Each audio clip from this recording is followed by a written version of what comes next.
Well, hi, good morning. Thanks so much for joining me in my shop here this morning. Last video I posted, I kind of scratched my head at the end and wondered what I'd do next. And so I thought about that. I'm going to carry on with the alignment process of the rest of the band, even though there's something still wrong with this radio. So I just switched it on here. I thought I'd let it warm up a little bit before we got going, and unfortunately, that's full volume right there. So one of the last things I did in the last video was switch back the output tube to the original one, and maybe that's why the output is so low. So I've started up my camera here. So I will share the results of this little experiment, because right now the radio is really running with half an output tube, and it just shouldn't be any surprise that it's running like this. So let's find out. Switch it off. Pull out the tube. I have my one lone good one here.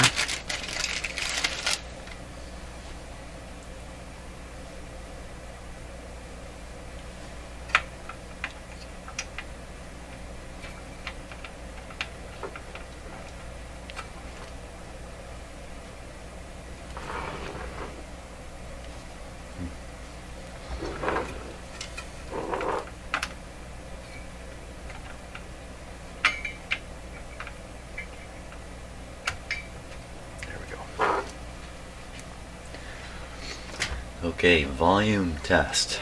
Tube test, actually. Here we go. Oh, okay.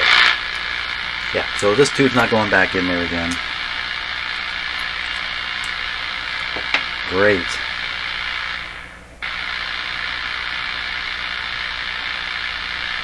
So the volume doesn't zero out. That's minimum volume right there.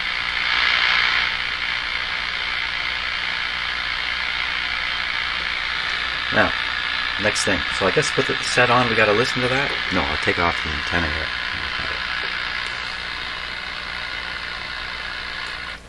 There. That's a little better.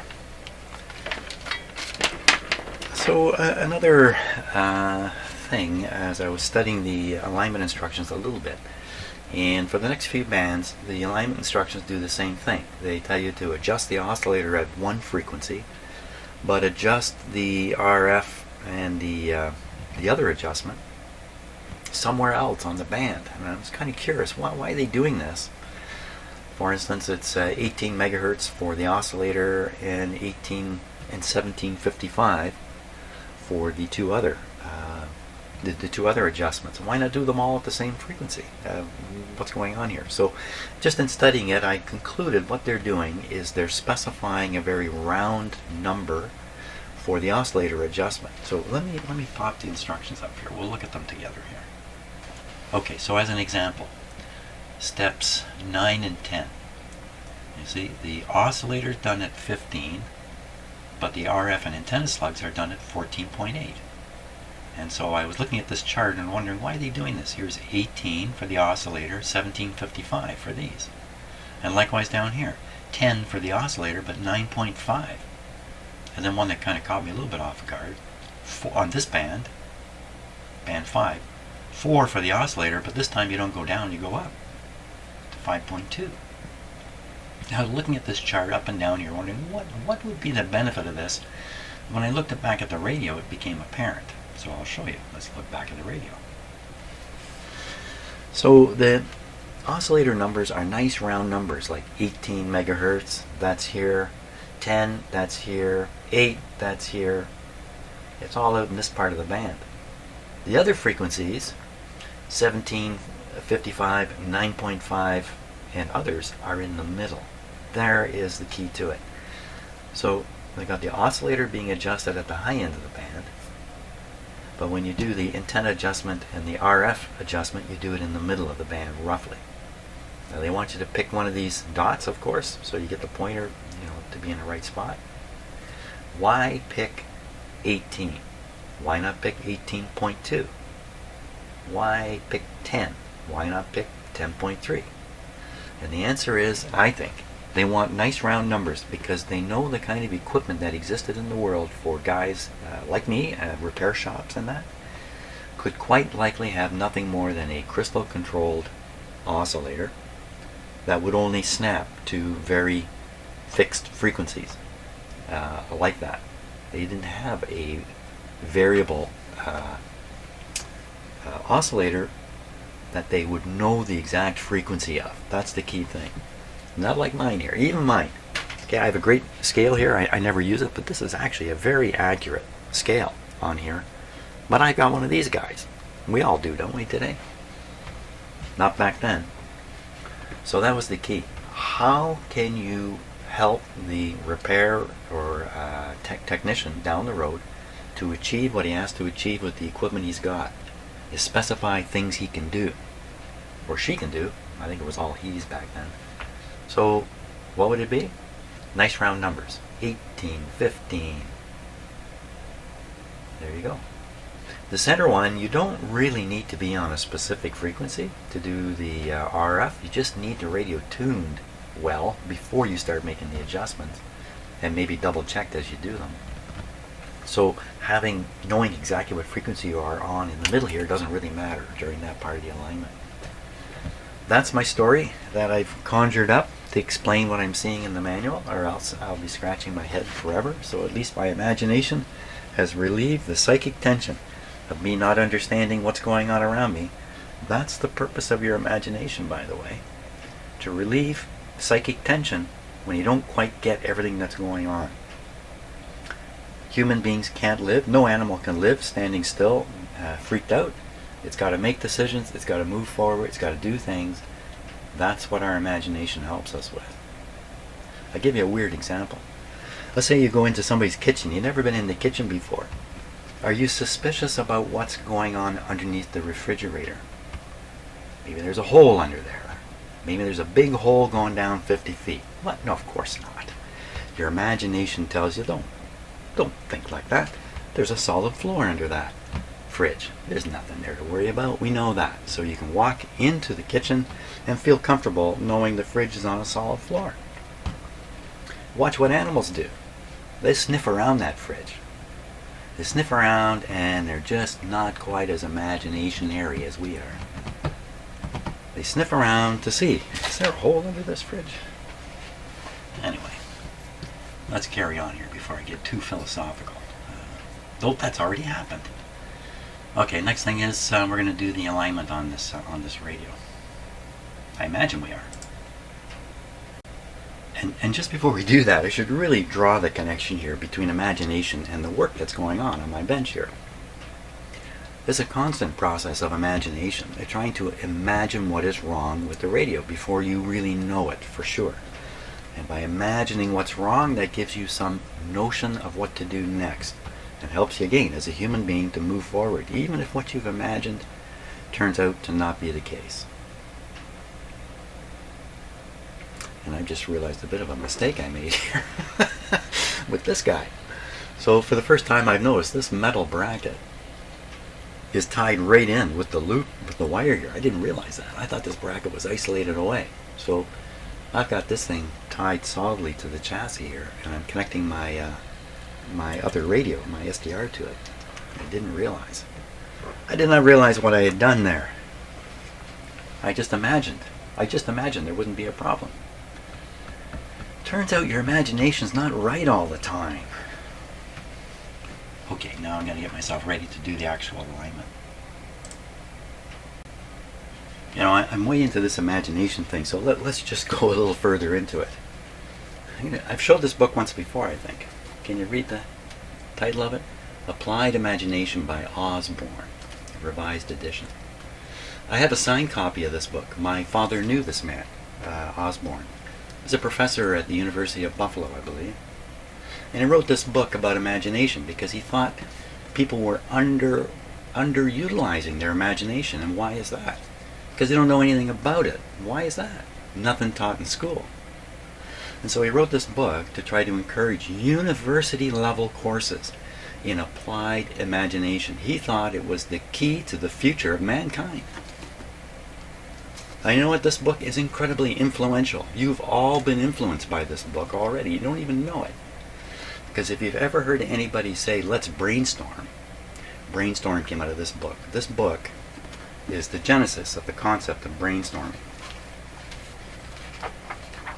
So he really hoped after he published this book that universities across the United States and around the world would buy into his idea that imagination needs to be worked on. You need to work your imagination, and you need to understand how it operates and how it goes wrong. Creative calibration by groups. It was in 1938 when I was first employed by an organization, by an organized ideation in the company. Okay, so I read that wrong, but see that word ideation? Ideation means the generation of ideas. And this book gives you the methods for generating ideas. And if you wonder why I do some of the things I do and the way I do them, it's to allow the ideas in this book to work. Absolutely. So, do I sound serious? I am serious. I'm very serious about that. So, Applied Imagination by Osborne. The book is still for sale today. People still buy this book and read it. So, and I'm lucky. I've got an edition that's signed by Osborne himself. So I think that's kind of neat. I got the book that created the notion of brainstorming. By the way, I'm going to give you a 1-minute course in brainstorming because nobody knows how to do it right. The key element in brainstorming is no criticism of ideas. So you get a group around a table and you say the first stage here is brainstorming. We're going to get some ideas out on the table. When the ideas come out, the only thing you can say, the only thing you can ask is, I don't quite understand what you're talking about. Can you explain it a little bit better? That's okay. The explanation part's okay. But beginning to analyze it, the wisdom of it, the sense of it, the value of it, no. You write it down quickly in a note somewhere and go on to the next idea. You try to get everybody around the table into that mode. You know that mode when you were kids where somebody says something funny and then somebody says this is even funnier and comes out with a crazy idea? Let's put a hat on the dog. Yeah, let's put a hat on the dog. No, let's put a scarf on the dog. Yeah, a scarf on the dog. That's where you want to get with this whole thing. It's a little hard to do on your own when you're all alone. When you're all alone, it's a little tricky because there isn't something to sort of trigger you forward. You have to do that yourself. You see me do it here in the shop a fair bit when I stop for a while. I stop, I go do something else, I change the frame that I'm in, I change everything around to try to get that influence. Sometimes you've seen me do this. I pull out some crazy book. I've been doing this lately. This is a book of famous sayings. And I just pop it open and pick one at random. Smith's Summation. The facts, although interesting, are irrelevant. So and why would I read that? I read that to put a crazy idea in my head to bump up against the problems I've got. And before you know it, something new comes out of that. Something new, something you didn't think of before. Even if the thought over here is so far removed from what you're really thinking about. That's the principle of the I Ching, the Chinese book of Proverbs.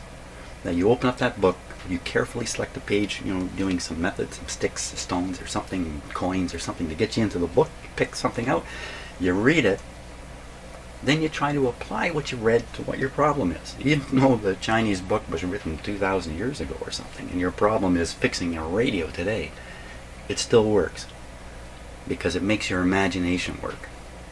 So I don't talk about this very much, but this is on my mind almost all the time, all day long. And ever since I read that book, I've been making use of it, and it works. The ideas in it work. So I imagine most of you, or you who are watching right now, I imagine you want me to get on with doing some work here. So enough lecturing. Let's get on with the actual alignment of this next band here. Yeah, so I was just about to put the book away. I popped it open, and here's the chapter. Periods of incubation invite illumination. That's right. Stop what you're doing, give some time, shine some light. Presto! Well, the presto part doesn't come that easy, actually. But okay, come on, Jim, work on a radio, will you? Okay, seems like I just can't quit on this topic. So, at the risk of having you stop watching this video, look at this chart. 94% improvement in ability to think of good ideas. This chart is way out of balance here. Those who've taken the course, and I guess those who haven't, 94% improvement in the ability to think up good ideas. That's his point. Is 94%. What he's saying is we are all laying fallow here. We have this incredible, powerful ability with our imaginations if we would just grab hold of them and put them to work for us by understanding how they operate and how they disoperate or don't work properly, and what it is we're doing to undermine our own thing. So I'm looking for, here we are, I was looking for the table of contents. The all-importance of imagination. Imagination made America. Public problems need creativity. La la la la la la la la. Timidity tends to abort ideas. Self-discouragement as a deterrent. Previous habits hinder problem solving. Factors that tend to cramp creativity. You know?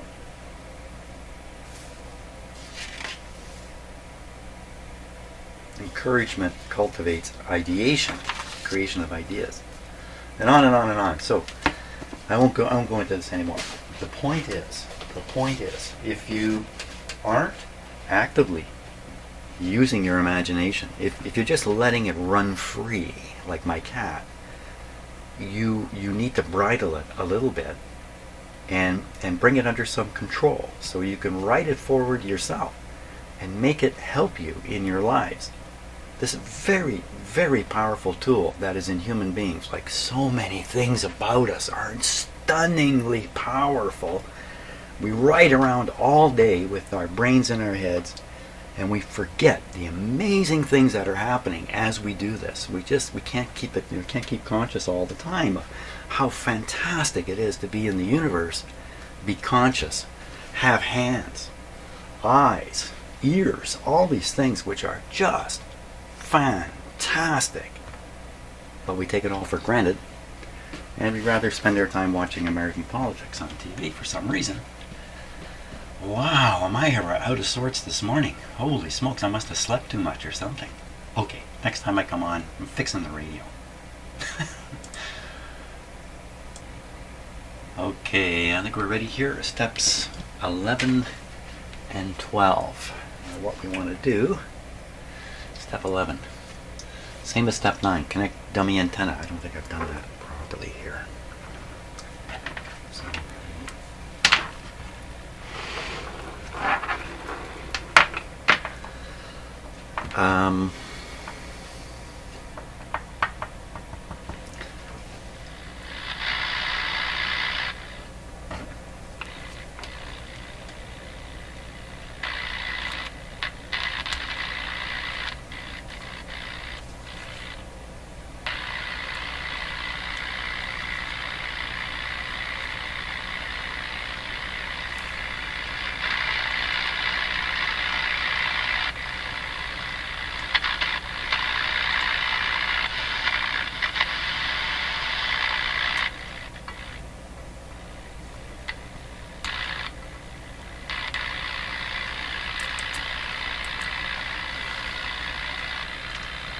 just checking to make sure I've got the correct, this is the correct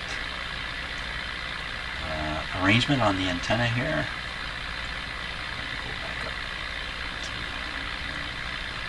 Which when I turn and look at my computer, I see a little more of the screen than what you're seeing here. We're on step number 10.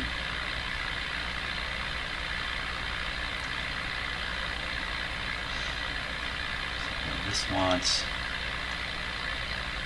to do the oscillator select. I did that. 15, step 11. We're on 11. Step 11 is where we are. Oscillator select first, band 3, 18 megacycles. Band 3. Oops.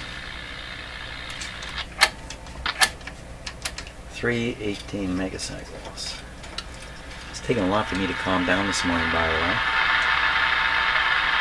It came up in strength here.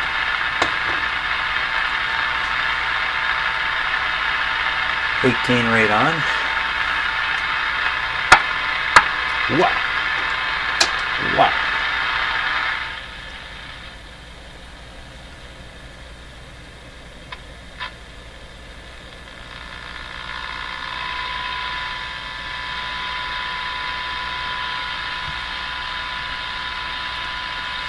Darn close. Let's see how far out it is.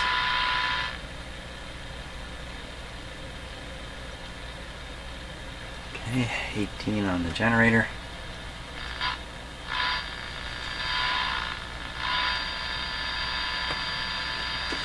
Hard to see up there. Okay, let's see how far out we actually are here.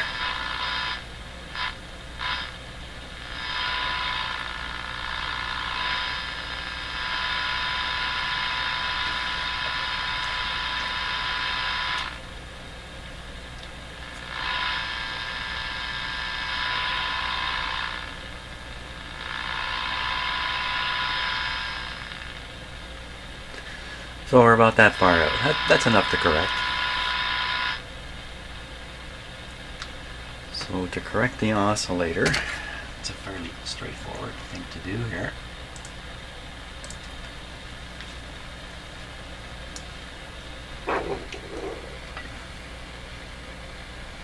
Oscillator accessible from the front. Here we are. I don't know which way to go with it.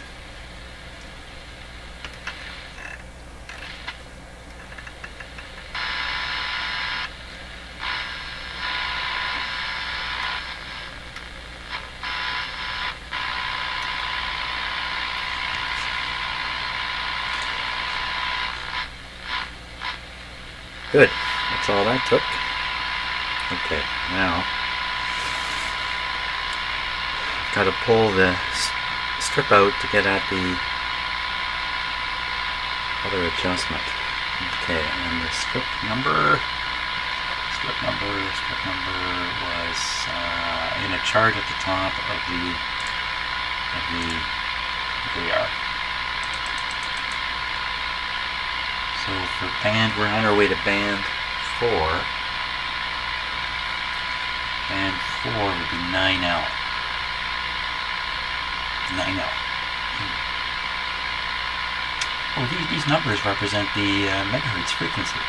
4L is in the 4 megahertz sort of band. 9, I see what they're doing. Okay, 9L though. 9L is the one we gotta get.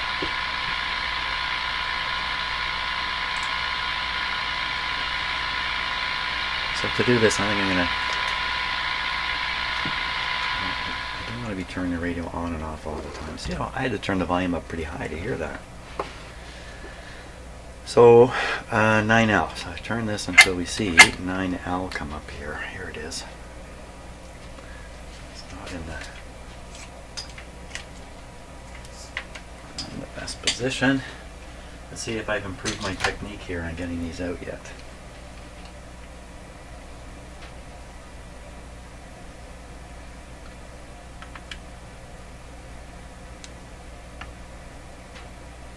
That's not that thing.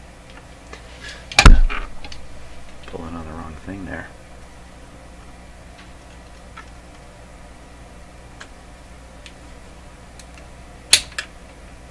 That's a little better. Okay, 4L is out. Radio's still making sound. Now, the objective now is to tune to a new spot. Right, where are we tuning? We're tuning on 17.55. So center of the band. Really, just center of the band is really what that says. So I'm going to be anywhere center of the band here. But we do want to do what it says. We go right here. 17.55.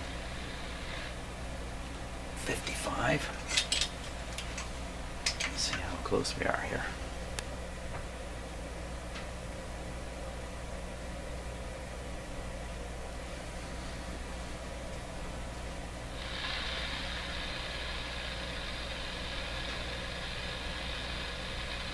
Where are you?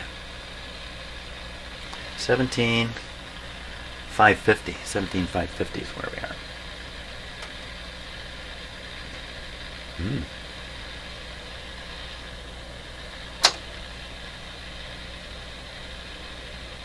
What happened?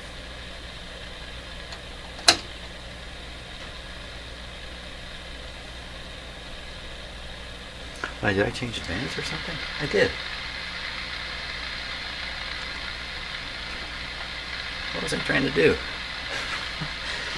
What was I trying to do? I don't remember now. Must have been applying that imagination. That must be it. So we really want to be on band 2. How did that happen?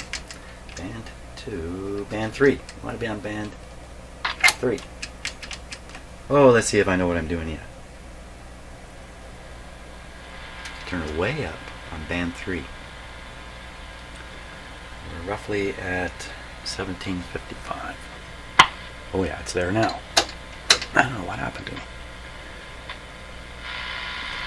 So 1751 would be 45, 55, 50. 51 would be about here. Or another way of doing that, we'll dial in 1755 here. 17,550.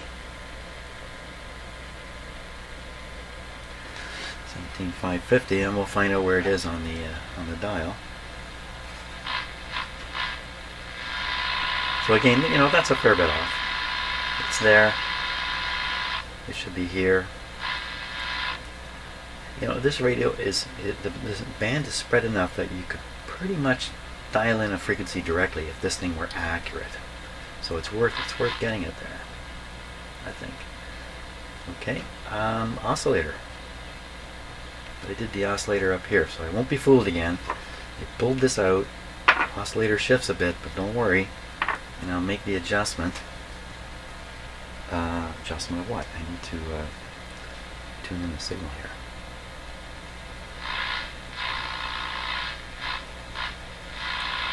And, you know, by the way, every time I tune this in, I think there's something wrong here, because you shouldn't be hearing all this noise coming in. You should be hearing the tone from the signal generator. And the signal generator tone is in there. Is it? Somewhere. Maybe as I tune it up, it'll work better. Okay, so this is RF slug here.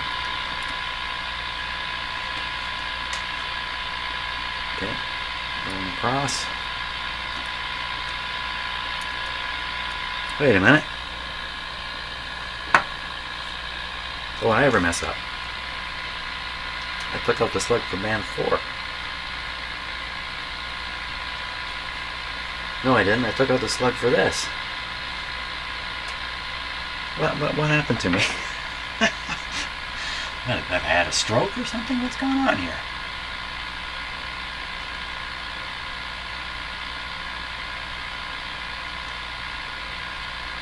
Okay, calm myself down. See, I'm still thrown off from the whole start this morning. We want to do band 3. Don't we want to do band 3? I want to do band 3.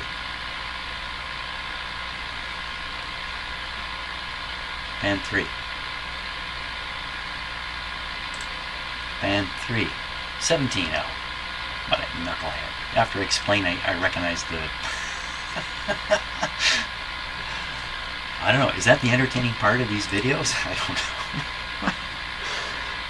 know. Okay, I guess I should put this back in. Oh my gosh. Okay, so I'm going to excuse myself on the basis that I'm yapping and talking, and that's what's causing this. I need to make these mistakes. My imagination is running wild in here this morning. That's why I'm making all kinds of stupid things.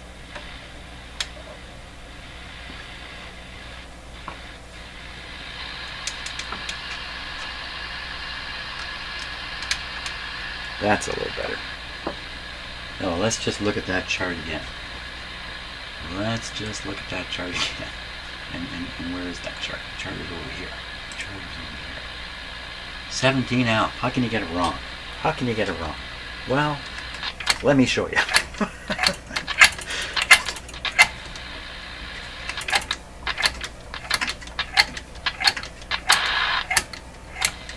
Oh my gosh, it's way up here.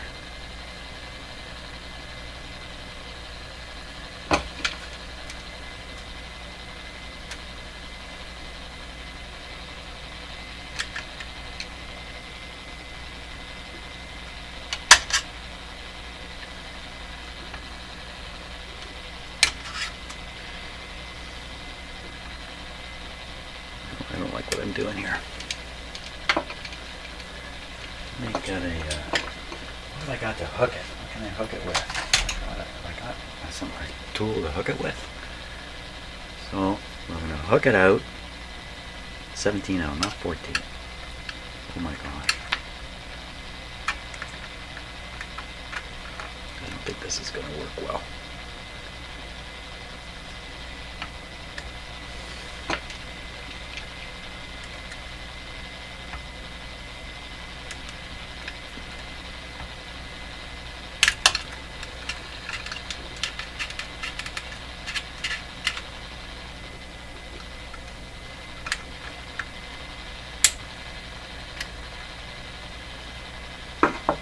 Get it out of there now.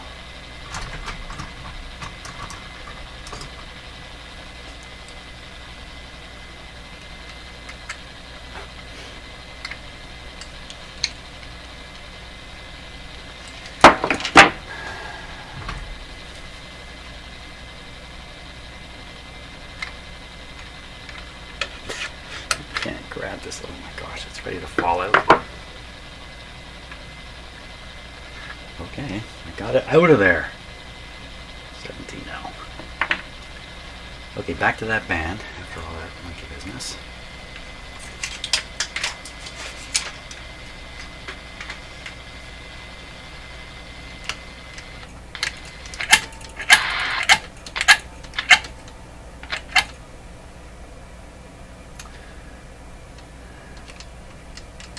Band 3, 17. I can hear the signal generator. It works better with the strip out. Tune in.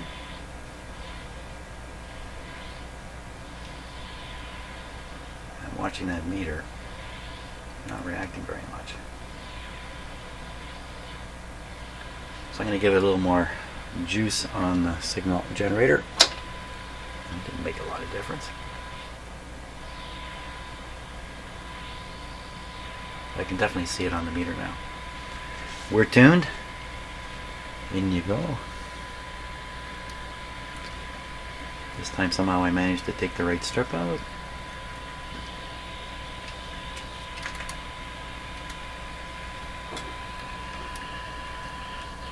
Oh, there we are. As soon as I hit it there. Very sensitive one. Oh my gosh. So I'm not moving the slug at all. I'm bearing on it a little bit. Wow. Okay. So that's it for that. Get that slug out. For what? Now we got to put the slug back in. Put the section or wafer back in.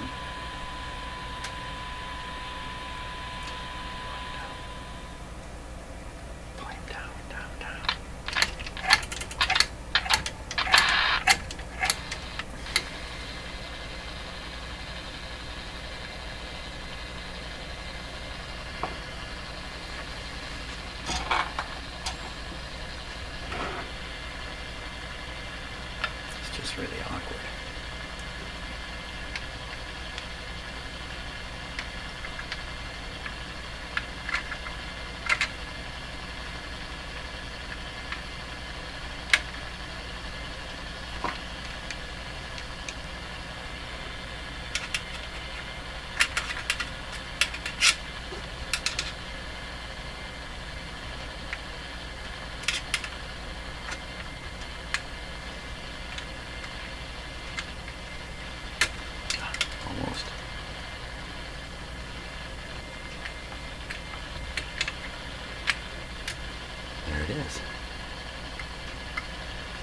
Okay, back to that band.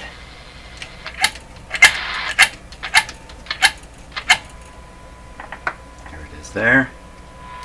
Oh, now that sounds more like what I would want to hear.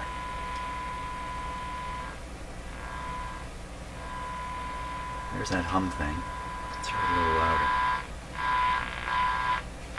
Well, that hum's a serious problem, isn't it?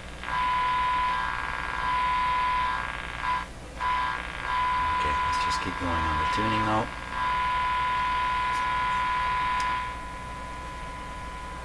Okay, watching the meter.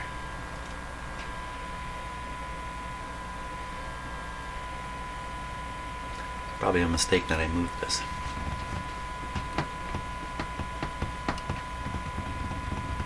When I'm doing these two adjustments, I probably should not be touching anything in between them. Chances are it still peaks at the same tuning point on the dial. Well, I'm bound to go through this whole thing again anyway. So, first time through is just a chance to make all the mistakes. Get them ironed out of your system. Okay, so we'll do the last adjustment here.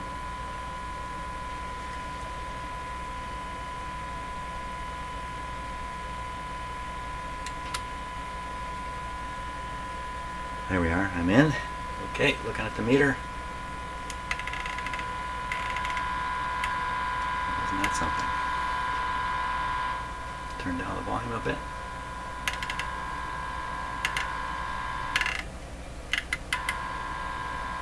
Now I got the spring-loaded twist problem. Not too bad though. Right in here. Well, that's a substantial increase. So that's it for this band. 17, we might be able to pick something up on it. Well, let's give it a try. Oh, that darn. See, like the hum is louder than the modulation on the signal generator. So where did the tone go? We had a tone here a minute ago. Where'd it go?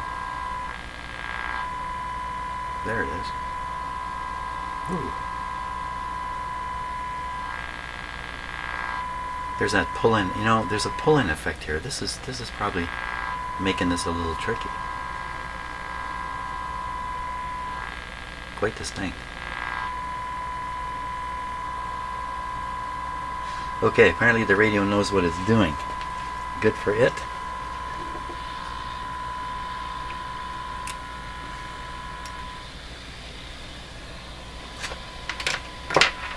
Okay, I'll bring up my antenna. Still hear the signal generator.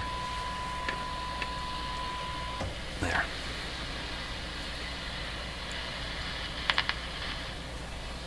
Sometimes this just brings a whole bunch of noise with it. And onto the antenna. Oh, where'd it all go? This is the antenna, yeah. Kind of strange. A little volume. Let's tune. Let's tune. See what we get. 17 megahertz at 9:30 in the morning.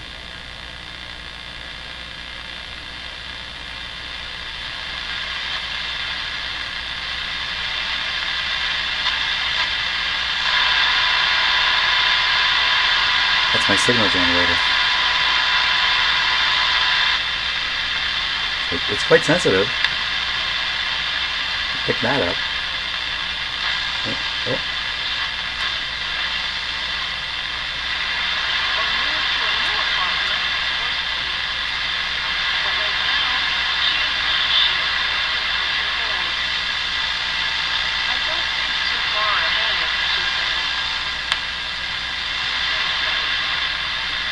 There's still a lot of play in this tuning.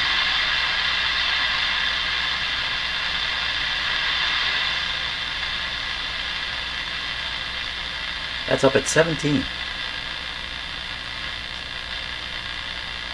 17 megacycles. Now the background hiss has disappeared, and instead we've got this. It sounds like ignition noise.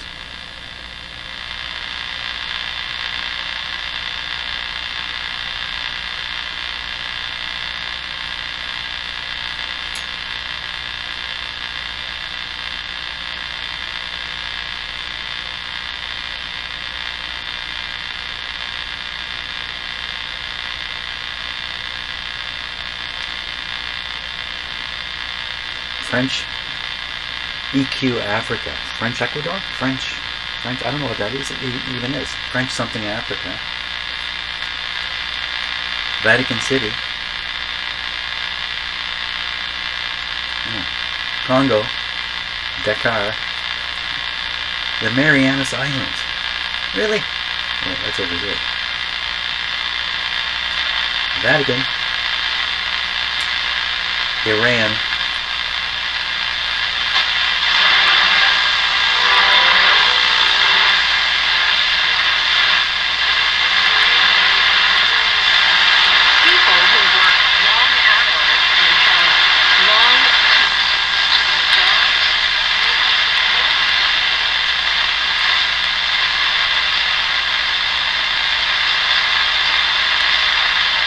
Well, that sounded like Voice of America. That really did.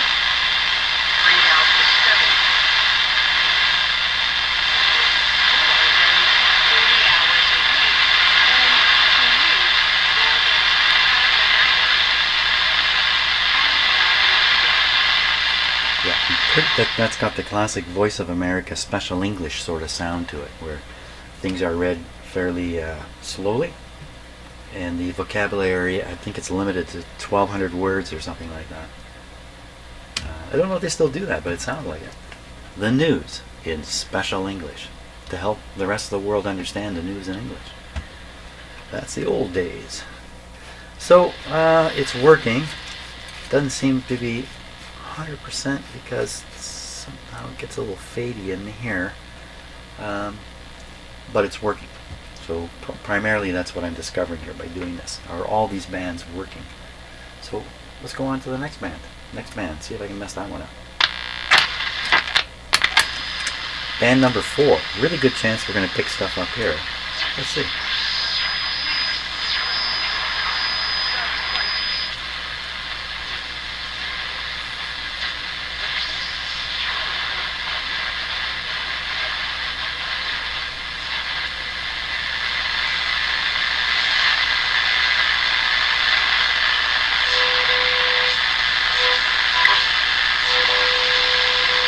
Right on 10.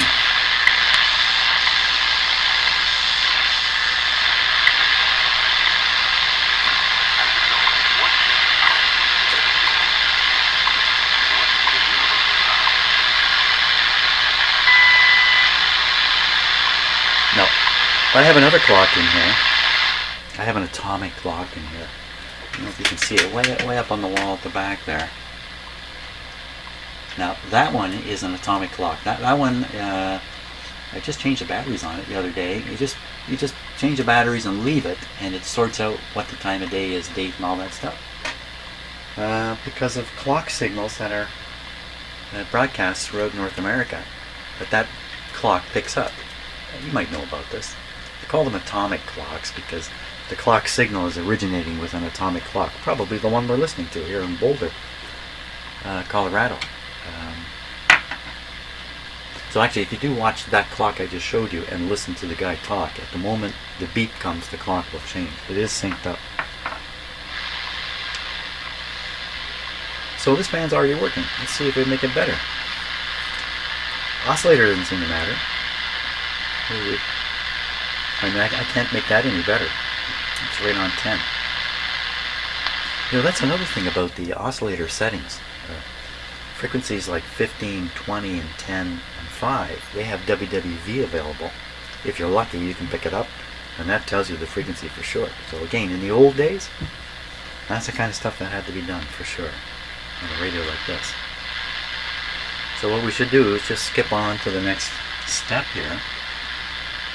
Let's see, which one of these wafers is it going to be now? So now we're on band 4, 9 megahertz, 9L. It all makes sense to me now. finally. So we're going to do the 9 band. So oscillator at 10, we've done it. 9.5 in the middle of the band, RF and antenna slice. Go in the middle of the band. They suggest 9.5. We'll dial in 9.5 over here. That's right at the end of the run here.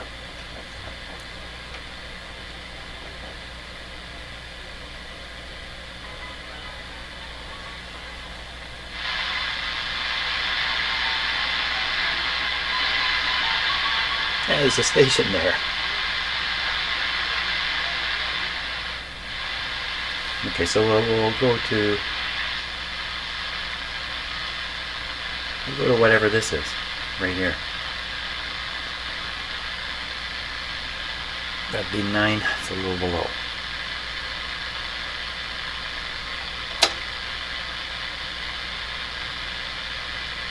What happened?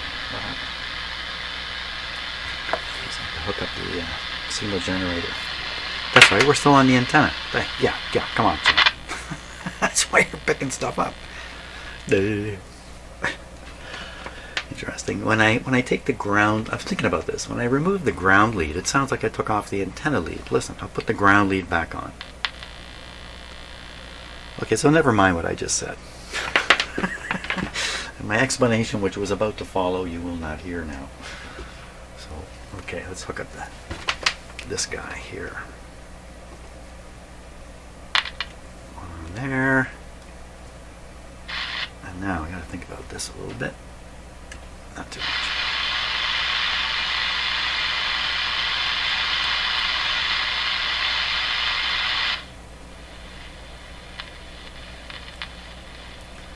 That's the arrangement they want there. A couple capacitors. Okay, now I probably can go back to 9.5. I won't hear anything there anymore. So we'll do it where they say to do it, 9.5. Wow! Very, very, very sensitive radio here. Super duper sensitive.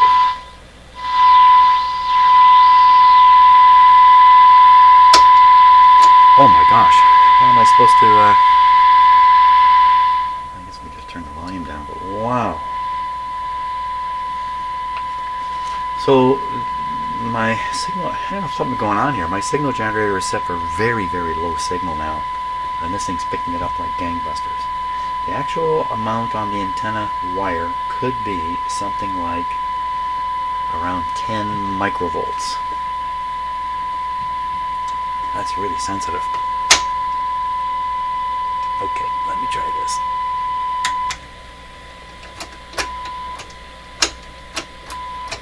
Still. Regardless of how much voltage is on that antenna, I know from experience, this is really showing up very, very sensitive on this band. So, the best I can do is mess it up, I think.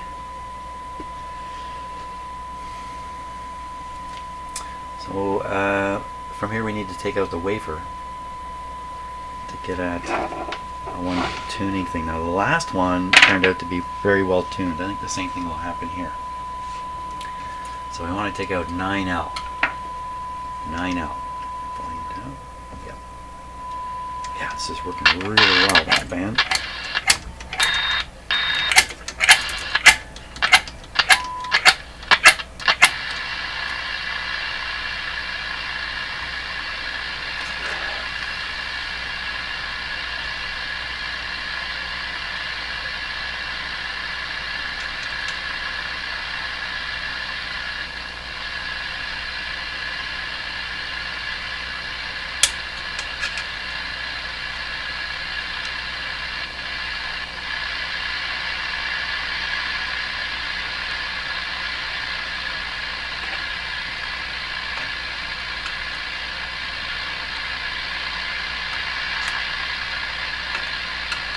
Gonna come flying out here.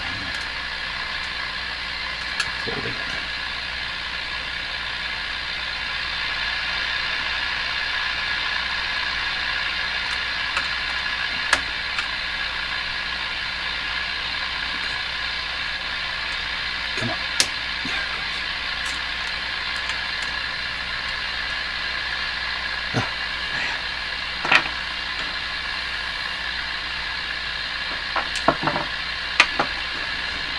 back to band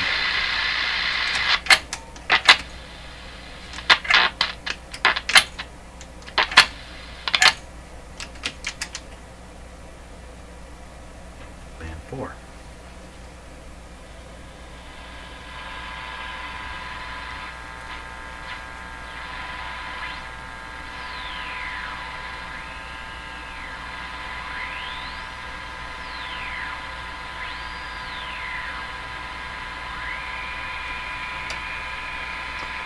Band 4.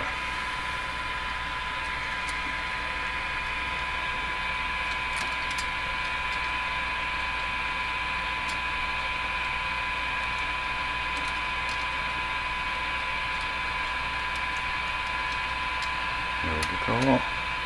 Okay, we're in.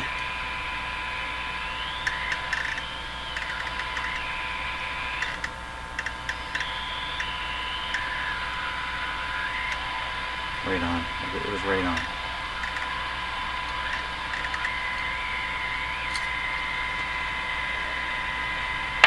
Don't touch the tuning.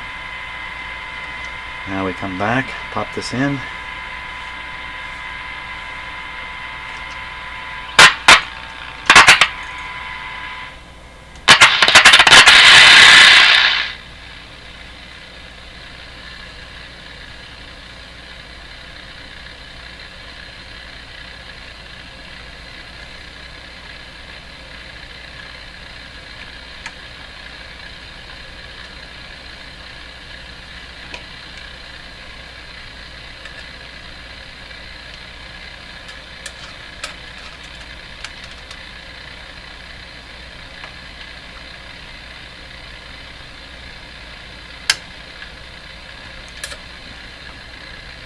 Get a little better every time. Okay. Go back to band 4.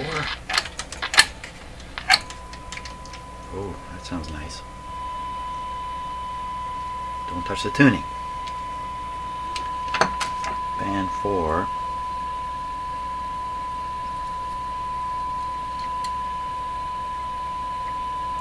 So I think something when you're doing this work, there's like 16 ways to make little mistakes and get, be set back.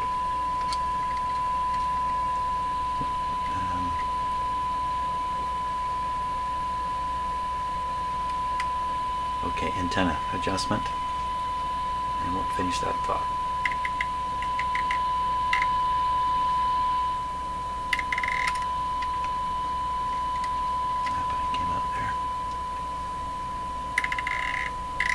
There we are. Got a little more of that. Now, it's an antenna adjustment, so it's based on, I guess it's influenced by all the capacitors and stuff up here. If it's a different antenna arrangement, maybe all those adjustments need to be done again. Certainly was the case in some radios I've done. Okay, that's great. So that antenna adjustment is accessible at the back of the radio all the time. You don't have to take wafers out or anything. You can do that anywhere, anytime. Maybe that's the whole idea. They get the antenna adjustment back there and get your radio all set up in your place. And if you're going to use, an external antenna of some significance, you probably want to tune against that antenna. That's probably the idea there. Well, let's go through and listen to this band and see how we did here. I think this one's really good. Might be lots of stuff to hear on this band.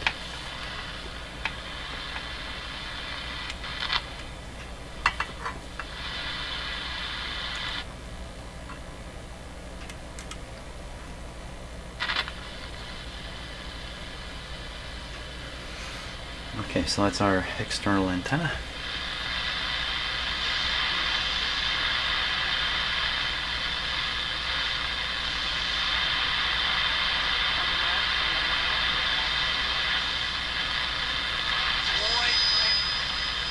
How do you think this world is going on right now?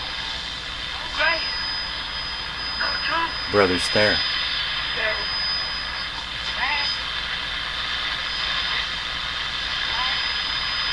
Here he is again.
I'm not noticing that warbly sound I've heard on other bands. Brother Stare again. I can tell you. And again. He's everywhere. Check out the hum there.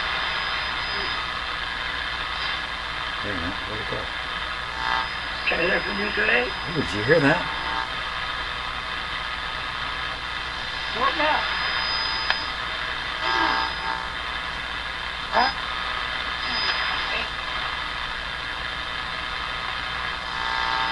Bible. So if I tune quickly through this, you won't hear that hum effect. Well, you did hear it. Because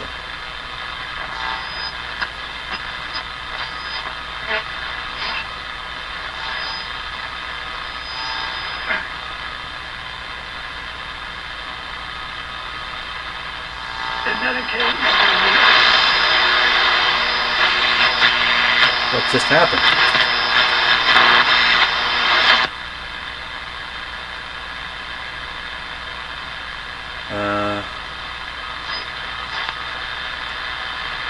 What was that? It almost sounded like the radio broke into something.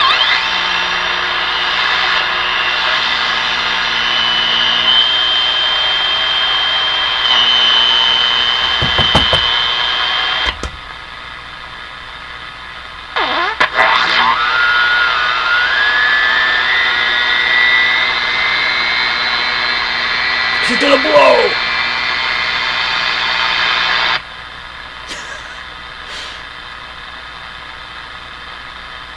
So what is that? Now is that coming from my neighbor doing something with a power tool? Is that my wife doing something upstairs?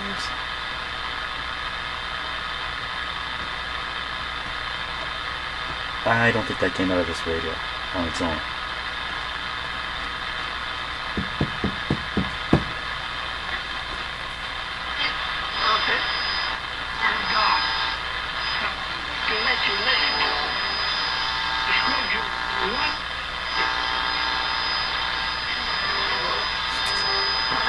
Because I'm in repair mode, when a weird thing happens, my imagination says that's probably something wrong with the radio. If I were just listening to this radio, or just an average person listening to this radio and heard that weird stuff, I wouldn't think that. My imagination would say, well, that's just some funny station out there doing something. You see how your imagination works? Or I'm just imagining all that stuff.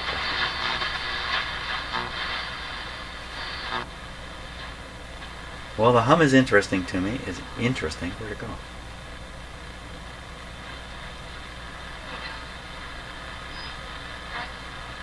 Maybe I just turned it down a little bit. The revelation of the final event.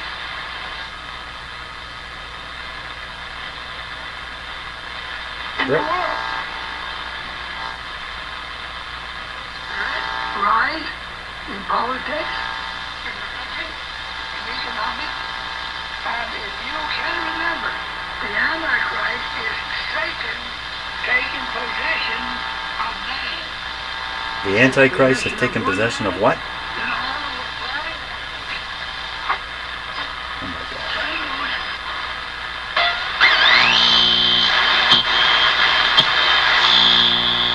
What the heck is that?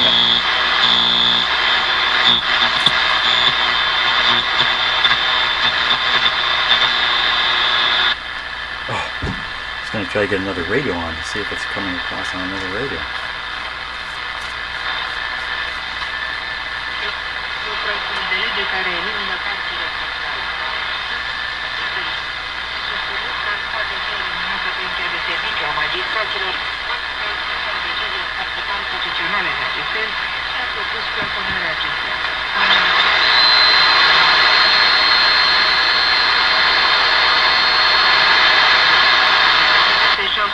That really does sound like a tool being switched on.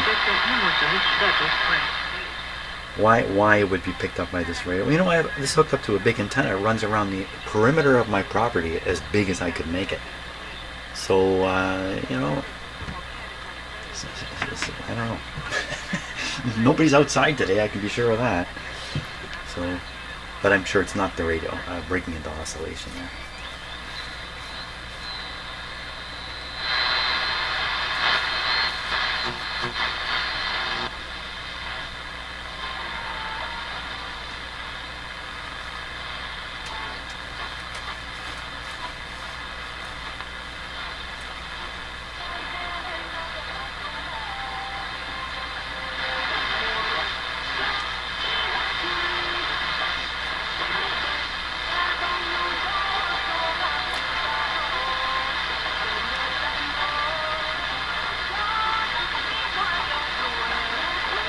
Let's compare this to another shortwave radio.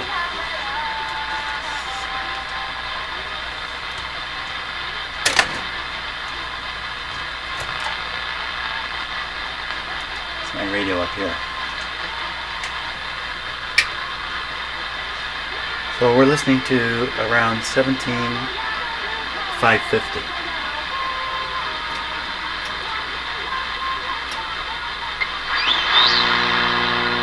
So that was probably the local oscillator of this radio showing up. Oh, nope, I'll take that back. That was not what that was. That was that same interference. Okay, so for that radio, the antenna lead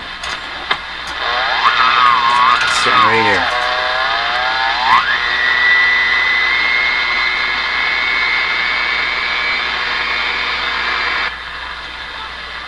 So we're going to hook this up, just going to clip this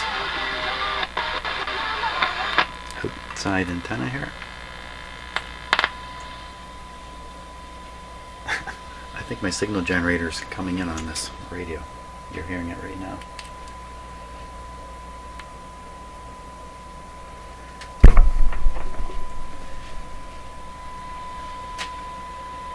Yep. So, I mean, the radio is showing tremendous sensitivity. Let me turn this way down here. Now we're going to pay attention to that. My Gonset. This is called a Gonset radio.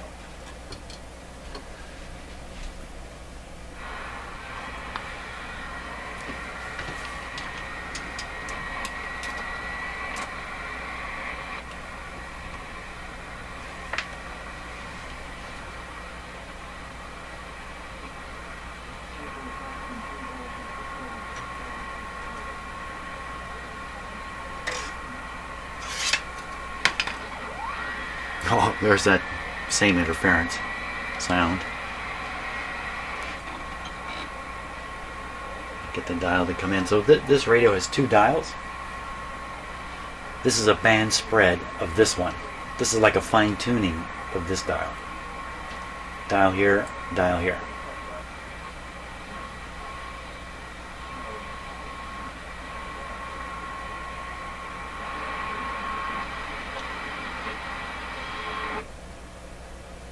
What? Very dirty volume control.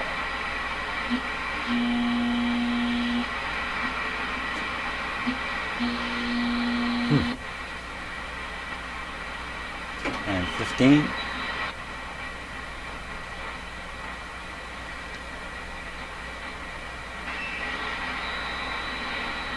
There's that interference again.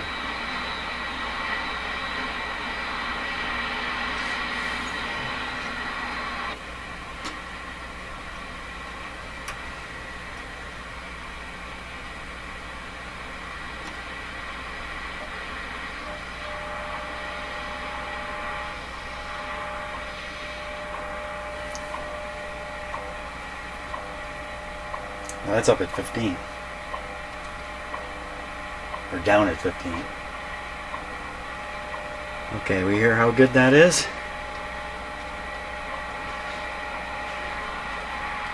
So we're going to switch back to this radio, dial in 15, and see if it sounds the same. So band change.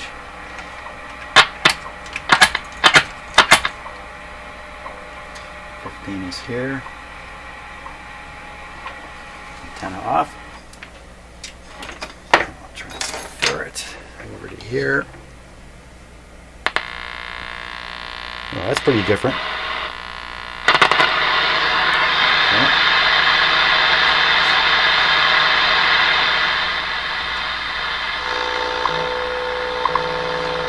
15. There's the pull-in. There's the hum.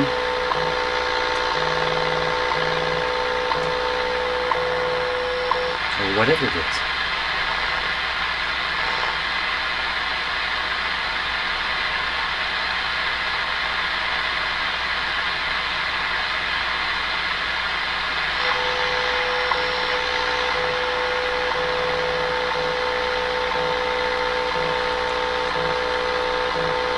So it's signal to strength type reception, or signal to noise rather type reception is very good. It's very comparable to that other radio. But hear the garble?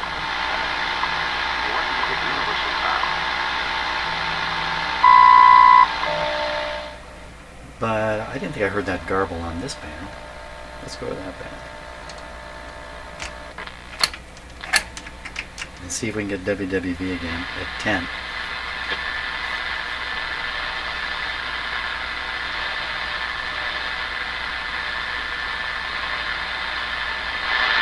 Just very weak here.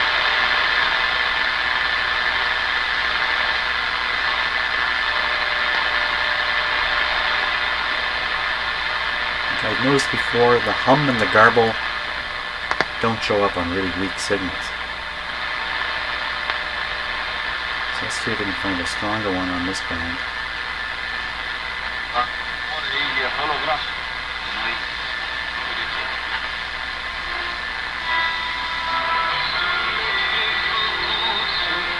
This pull-in thing, when I'm tuning the radio, it feels like this. It feels like as I tune across to the station, I get close to it, the station pops past. Look at that. It feels like that. That's me tuning this. As if the radio's kind of hopping past, when it gets close. So I don't hear any funniness in the voice. No garbling. Go back to the top band again. And I'm trying to convince myself that this is a real problem. And yeah, top band's not going to do it. Because I won't be able to pick anything up. Top band's not where I want to be. I'm going to be here. I'm going to pick up the station. I might be able to.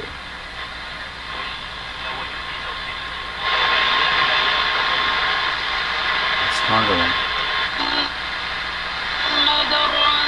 Garbled. Oh, you really hear it there.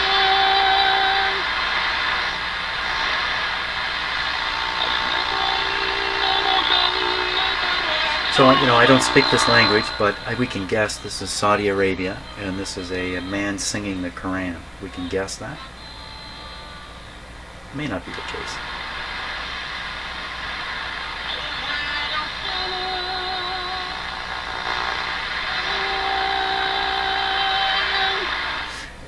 Surprisingly enough, to my ear, this kind of music is very Western, believe it or not. That's how it sounds to me.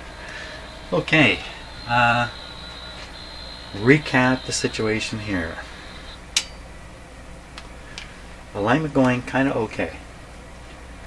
It sounds like that hum funny thing is going on just one, maybe two bands. Sounds like the hum funny thing and the pull-in have a little bit to do with the strength of the signal. Stronger the signal, the stronger these effects. When you get the station tuned in properly, the hum isn't really a problem. So it seems. But the garble remains, at least on one band. How it would be different from band to band, I'm not sure, but that starts to suggest the problems are not. It's not something in the IF that's there all the time. So we've basically aligned these bands. Not this one, maybe not this one. Yeah, I can't remember. And we're left with 5 and 6 to do a long wave if I care to do it. And maybe somewhere along the line that this hum thing will reveal itself. That's what I'm hoping. Sometimes when I can't sort something out, I just carry on in the hopes that it'll become more apparent down the road, and it often is. Or just goes away. Just the problem just goes away. That's the best kind. That's your first thing. Got a problem? Delay action. problem may go away. Okay, well, that was kind of a weird session in my head anyway. I hope you enjoyed that. The radio's coming along, as much as I'm complaining about stuff. It's definitely coming along. And we'll see you on the next video. Thanks a lot for watching.